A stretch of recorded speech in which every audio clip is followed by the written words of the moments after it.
On today's show, we discuss the Cavs giving Rodney Hood a chance, Iguodala's injury update, and whether Perk is to blame for Curry's Game 2 explosion.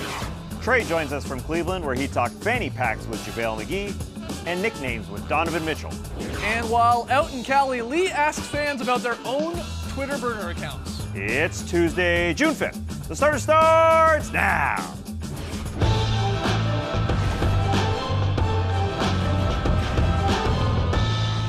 Good evening, Sweet World, and welcome to The Starters, presented by Jack Daniel's Tennessee Honey. Whether you're joining us live right now on NBA TV, watching later on YouTube, maybe listening to the podcast, doesn't matter. We're happy to have you. I'm Jay Skeets, and alongside me, as always, that's Tas Mellis. Happy off day.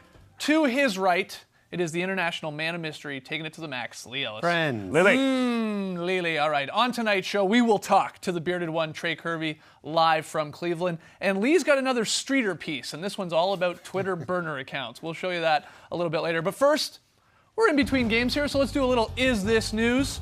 I've rounded up some juicy NBA headlines, not TK this time, and I'm going to throw them at you guys, and we're going to determine whether or not they're actually newsworthy. Not all news is newsworthy. So our first headline comes from Dime Magazine. Oh, Robbie Callan. Hey, Robbie. That man once ate 82 nuggets, I think. Chick-fil-A nuggets. He writes, and Dime Magazine writes, the Cavaliers are going to give Rodney Hood a chance in Game 3. Is this news? Rodney Hood has taken Jordan Clarkson's minutes, probably. The internet has been clamoring for Jordan Clarkson to hit the bench, and Rodney Hood's going to grab his minutes. Jordan Clarkson has been struggling offensively, but I think we're missing the larger point here. They have to worry about defense a little bit more so. I think they have to worry about defensive replacements. And yes, maybe Rodney Hood improves on Jordan Clarkson's 1 of 4 in 8 minutes in Game 2, but they've allowed more than 120 points in 2 straight games. Right. So this might sound crazy, but I think Rodney Hood, if he helps them a little bit on the offensive end, might hurt them more defensively than Jordan Clarkson has, because he has actually contributed defensively, and I think we overlooked that because we're just looking at his missed shots. Yeah. But he's done a good job of helping out a few times in this series. And again, he played 8 minutes in Game 2, so Rodney Hood, quote-unquote, getting a chance and taking those 8 minutes, it's not a big deal. I think they have to worry more so about a defensive unit to slow down the Warriors, because Rodney Hood or not, they're not going to score 130 points. They're just not going to outscore the Golden State Warriors. I'm just interested to see how Rodney Hood responds to these minutes, because he's had a little bit of an up and down playoffs. He was on the bench, and Ty Lue said, "Get in." Wait, hold on. When was it up? Well, what I'm saying is... When was it up? What I'm saying, he played meaningful minutes. It felt He like got one minutes and game then in he the didn't. pace. right, yeah, but the big moment came when Ty Lue said to him to come into the game in garbage time, and he refused to In go the in. Raptors series, Yeah, and so then, since then, he's kind of been in the doghouse a little bit. He's played some garbage minutes in this series, but you want to see now if a guy is actually true to his word when he said he apologised to his teammates and he knows he has to be more professional. And if he gets this opportunity, and yes, the defensive end is important, but if he can knock down a few shots and get his confidence going and maybe just provide some sort of offensive spark for the Cavs, then I think it's worth trying. I just don't think Jordan Clarkson offensively is giving them anything. And I think defensively, it's a bit of a wash. Rodney Hood knows that if he plays defense and he plays hard, he's more likely to get more minutes anyway. If he's a sieve on defense, and he's probably going to sit. But when you're Ty Lue, you're down 0-2, you may as well just roll the dice a little bit here and see what you can get out of it. It's pretty wild to think, though, going into Game 3 of the NBA Finals, that Rodney Hood is being classified as a savior. Come in and maybe hit some shots. And you say he may take Clarkson's minutes. I think that's definitely fair. He may take some of J.R. Smith's minutes as well. He's playing a lot of minutes, 35 minutes per game, and he's only giving them 7.5 points per game. And we know about the blunder at the end of Game 1, but he's just struggled to shoot the ball. Corver can't even get a shot. And then, Clarkson as well, in the minutes he's got, hasn't shot well either. They're looking for anyone to hit a shot on the wing to help out LeBron, who's going to go for 40+, and Love, who's been pretty good, at least giving you 20, though he gives it back on the other side of the ball. They're just looking for some shooters. I'm with you.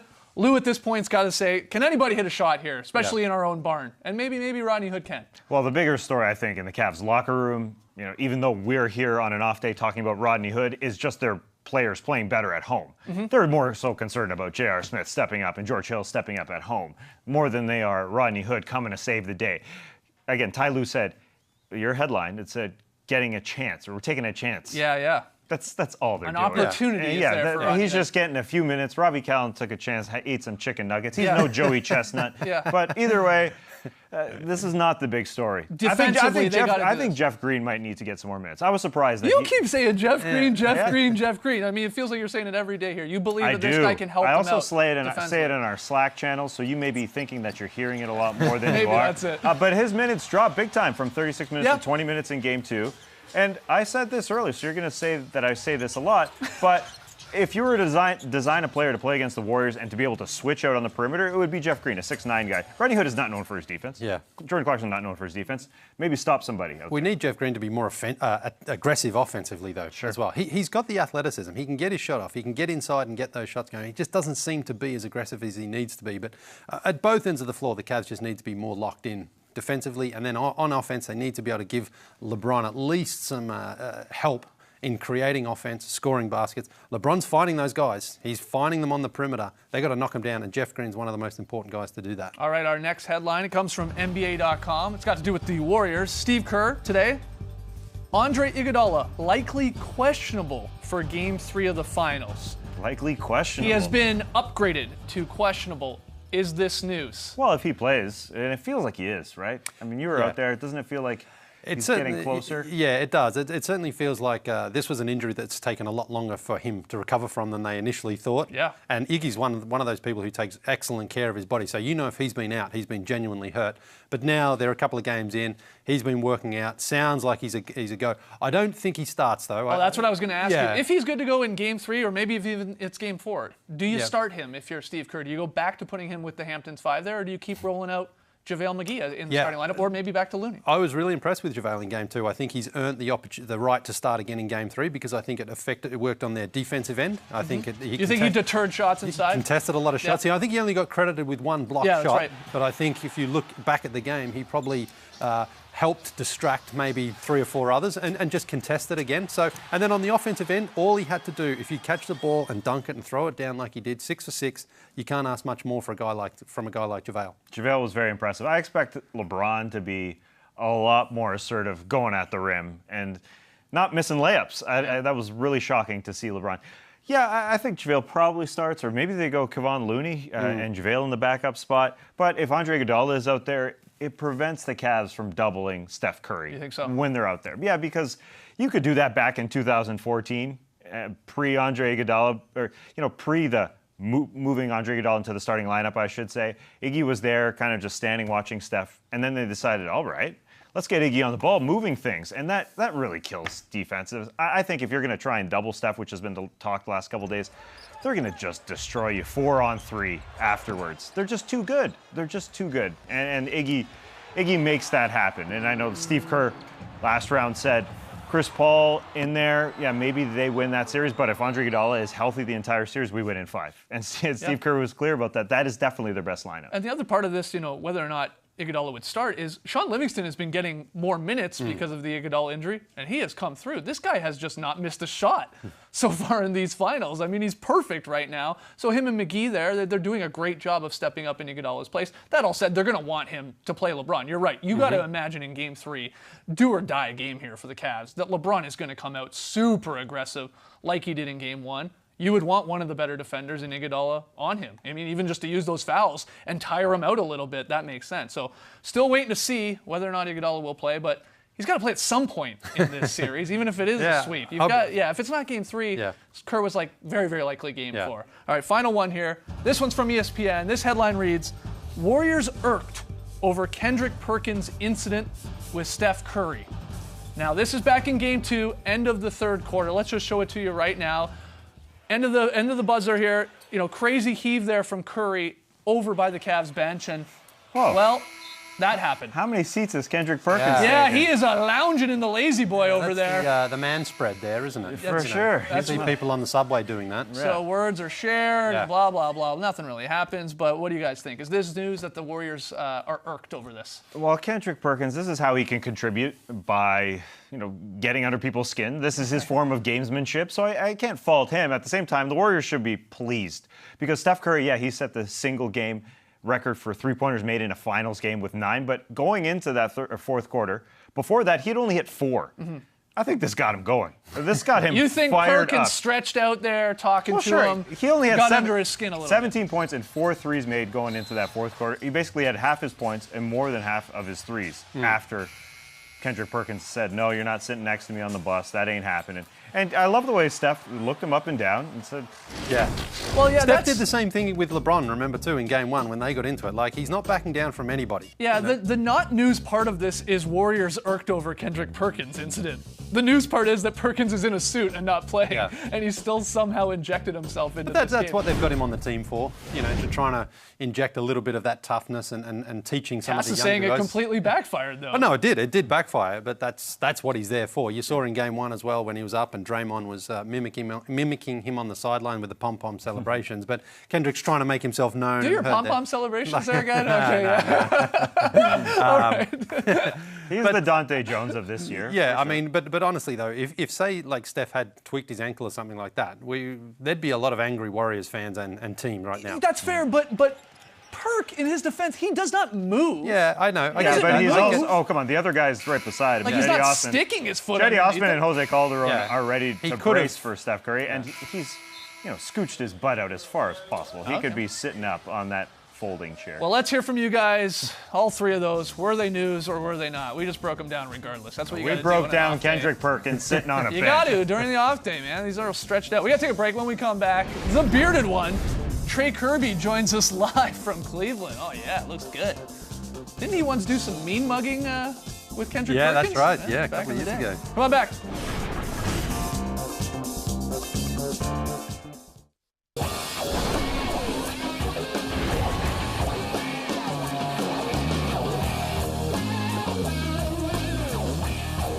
Yes, there he is. It's the bearded one, Trey Kirby, joining us live from Cleveland. TK, what's up? Ayo. Hi, Trey. TK, can you hear us? I can hear you. Oh, he can hear us. Hey, oh. There we go. Live television at its finest. TK, how's it going, man? Cool. Awesome. Well, all right, I'll be Trey for this one. I hear you. I hear you. Well, we're back, baby! I can't tell if you're kidding or not. Is this a bit you're doing? No, I was playing that one straight, Skeets Bum. Okay, great. Here, let me hit you with an AO. AO! Okay, AO. I think we were hearing the AOs, but you weren't hearing us. Anyway, Trey, we've been trying to convince ourselves for the last 2 or 3 days here about whether or not the Cavs can get back in this thing. Can they extend it? And can we have a series? What are the people in Cleveland, both the media and the fans there, saying? Is this thing going to end in a sweep, or what's everybody thinking here? Well, the people that picked a sweep, they're sticking with a sweep, rightly so, but pretty much everybody else thinks that the Cavs will get at least one game here in Cleveland. They've won their last 8 home playoff games. The Warriors haven't swept anybody yet in the playoffs, so I think it's quite likely that the Cavs will win one of them. That being said, most of the people here think that the win for the Cavs will be in Game 4 after Golden State has gone up 3-0 and they kind of take the game off. I'm not so sure. The Cavs have been a lot better at home, so if they're going to win one of them in Cleveland, I really hope it's Game 3, so there's a little bit of intrigue coming into Game 4. Yeah, for sure. I want to know, Lee did a great job out in Oakland. You're now in Cleveland. Did you keep the streak alive when it comes to talking to Swaggy P? What's going on with the camera with this guy? Can you tell someone there to stop moving the camera? It's driving me bonkers. Well, I put in a request to talk to Swaggy P, but I got a response back from the Warriors. Sorry, not swaggy enough. I was shocked, but once that came through, I put in another request, and I talked to the next best thing, his partner in crime, JaVale Pierre McGee. What's up, guys? I'm Trey Kirby from the Starters here with JaVale McGee from the Golden State Warriors. You went 6 for 6 during Game 2. Afterwards, you said, that's the most fun you've ever had playing basketball. What makes it so fun out there? I mean, it's the biggest stage that you could ever play on. So, and be able to contribute and win and do well. I mean, it's just so much stuff that came into it that just made it just an amazing experience. And getting to dunk everything in sight must have helped. That too, don't forget that. You and Nick Young played together, obviously, early in your career on some fun Wizards teams. You guys went your separate ways. Now you're back competing for a title in your 30s. Did you ever expect the two of you would somehow make your way back onto the same team to be able to challenge for a championship? No, not at all. It's just a crazy process. It's a crazy, I guess, journey if you think about it. But I mean, sometimes I feel like everything's supposed to happen how it's supposed to happen, and it happened. Do you guys think you'll ever bring back the Nick and JaVale show? I'd love to see the Cinnamon Challenge again. Cinnamon challenge. He actually won the cinnamon challenge. That wasn't fun for me at all. Yeah, it looked pretty brutal. Does it hurt as bad as people say? Yeah, it's not fun at all, like whatsoever. You feel it for the whole day. You were one of the first guys to make a name for yourself on Twitter. You were early to the hydration game with the Jug Life. You said on Twitter yourself you're the only guy to have a rat tail and an NBA championship. What is the next big trend that we should be looking for? Fanny packs for sure. I was definitely one of the first guys in the NBA to consistently rock fanny packs. So if you see these guys wearing it across their chests and stuff, no, that's not how you wear fanny packs. I'm just letting everybody else know, though. Fanny pack goes around the waist for sure. I'm going to go head out and pick one up right now. JaVale's got a game to play. We'll both be styling on him. Thanks, man. All right, well, it's great stuff, TK. Did you go and get a fanny pack? I thought you already had sort of a mini fanny pack, but you wear it around your shoulder or something. Yeah, Skeets, I do have my tactical satchel here. Like you said, I wear mine across the body. JaVale would be against that, but like I said, this is more of a tactical satchel, not quite a fanny pack. This is what Indiana Jones would wear in 2018, I think. Right. You looked like our cameraman Todd there. You had your chicken wing. You couldn't get it over your head there. Shout out to Todd. All right. It's also good if you need an impromptu sling, that's for sure. Definitely helpful in that scenario. Shout out to Todd. Anything else before we let you go tonight, TK? Well, you guys know how Lee won't stop giving everybody, except for me, a nickname. So we've been arguing about whether Joe Ingles calls Donovan Mitchell Dono or Donnie or Mitch, some of the classic Lee Ellis-style nicknames. But I got the answer today. Before that, though, I'd like to see what you guys think he actually went with for Donovan Mitchell. What do you think? I'm going with Mitch. Mitch? Yeah. Really? That's definitely first name for me. Dono. You're going Dono. I'm going off the board. He's going Spidey. He's calling him Spidey. That's what I'm going. Spidey. Yeah. Interesting. Well, I think the answer is going to surprise everyone in that case. We've been wondering what one of them, Joe Ingles, calls you. We figure it's got to be either Dono, Donnie, or Mitch. Is it any of those? I think it's Donnie. No. Yeah, our Australian just adds a Y to everybody's name. Skeetsy, Tassie, whatever it is. Like Donnie. Yeah. Donnie. Works for me. Donnie Mitchell right here. Wow. Yeah, it's the classic Australian move. Add a Y to the end. So simple. Just add a Y and that'll do. All right, Pretty TK. simple. Must be a big Donnie Wahlberg fan. That's exactly right. All right, TK, thanks so much. In the words of LeBron James, we'll be better tomorrow. All right? Trust me on that. All right. All right, buddy. When we come back, Lee talks burner accounts with the people in Oakland. This will be fun. Don't go anywhere.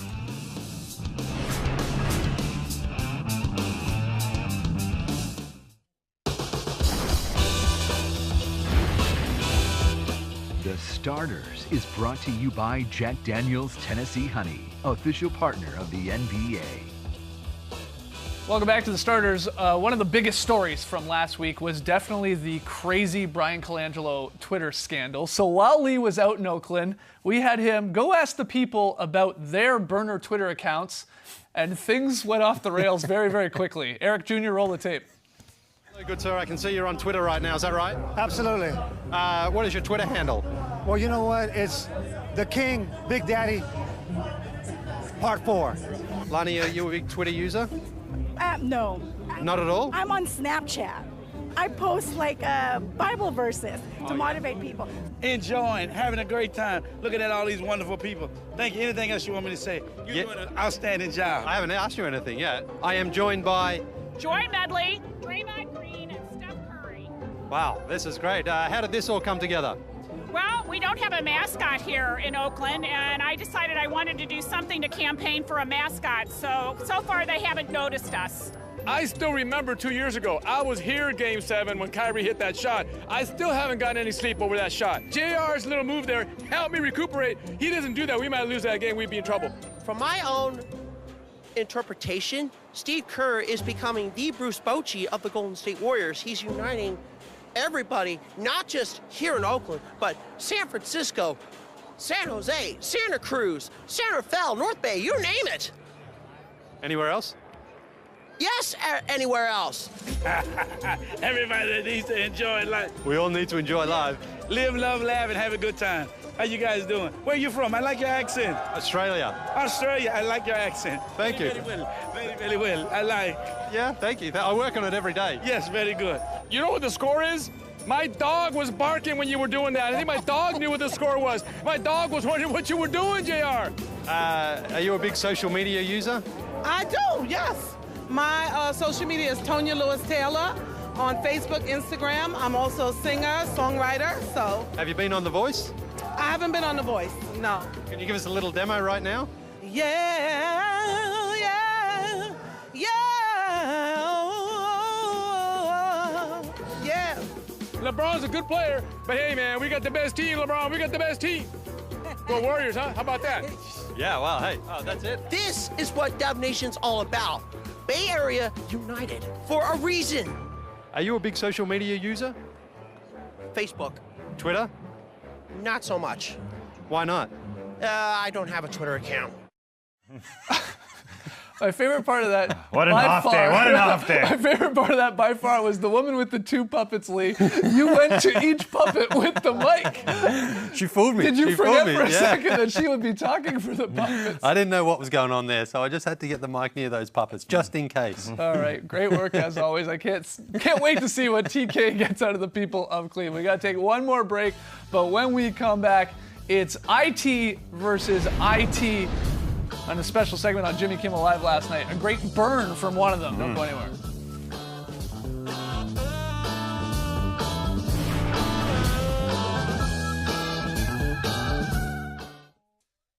I have been looking forward to this episode of Open Court. And I never said that about another basketball player in my life. I just don't know how it can get better than this.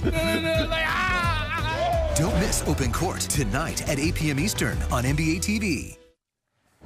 All right, we got to show you this. Last night on Jimmy Kimmel Live, we had NBA great Isaiah Thomas versus Lakers guard Isaiah Thomas in a pop culture quiz. Now, the young IT, he was getting crushed. Things weren't going so well, so he decided to take a shot and roast his former team. Have a look. Do you know the name of that alien? God, I've watched that numerous times, too. I'm like the Cavs. I'm going to get swept.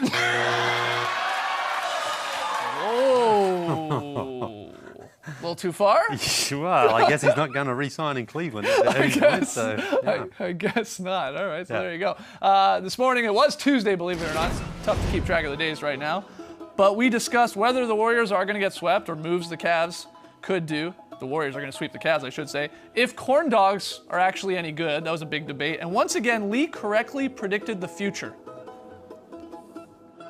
In the preview show, Lee predicted the biggest fashion trend this season would be shorts. The biggest fashion trend that's coming back in is shorts. I will say, though, that LeBron actually needs to work on his footwear for that. That was the worst part. Yeah. Like, it looked a lot better the second time for both guys. See, Draymond had nice footwear with his. Both at the awards and in game. You need a low cut shoe. I agree. You can't gotta really show those legs. Exactly. Yeah. Lee Stradamus, you've done it again. Draymond must just have short suits in his closet. He only had 2 days to get ready and had a beautiful one ready. Yeah, it's really nice. Yeah. All right, we'll see you guys tomorrow night. Thanks for joining us, and remember, some puppets talk, some don't. Brace the night, people.